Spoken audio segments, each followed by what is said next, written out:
and how we've been campaigning, we've been very, very consistent that we want to resuscitate our economy. We want to rebuild our economy. And that's our slogan. Uchumi bora, pesa mfukoni. If you look at what UDA has been saying, they have been talking about bottom-up approach. And you see now, it's only that the language was different. Okay? SG. The language was different. The language was different. And when we met on the table, we actually realized we meant the same thing. We meant uchumi bora, that is bottom-up, kazi ni kazi, pesa mfukoni. But 2 weeks ago, you couldn't say what you're saying. 2 weeks before this earthquake, Eugene, you couldn't say Eugene, this. They say politics is the art of impossibilities. And in politics, no permanent friends or enemies.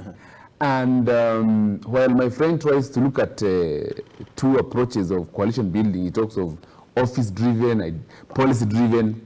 I think you should also have brought in the idea of ideology. Ideology. We sat down and we realized we are fighting, we are looking for the same thing. We want to rebuild this economy. We want to liberate our nation. There are people that have actually taken this country captive. And we realize that our similarities are more than our differences.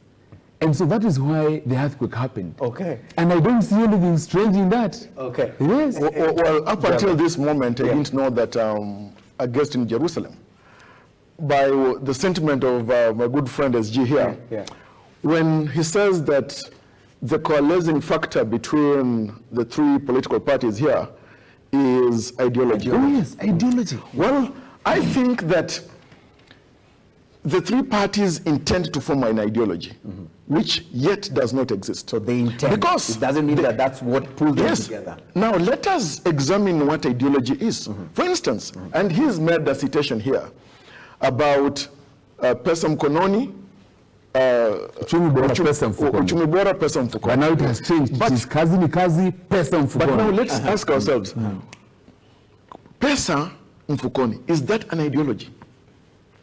It is not an ideology. It is not an ideology. It is not an ideology. I agree with you.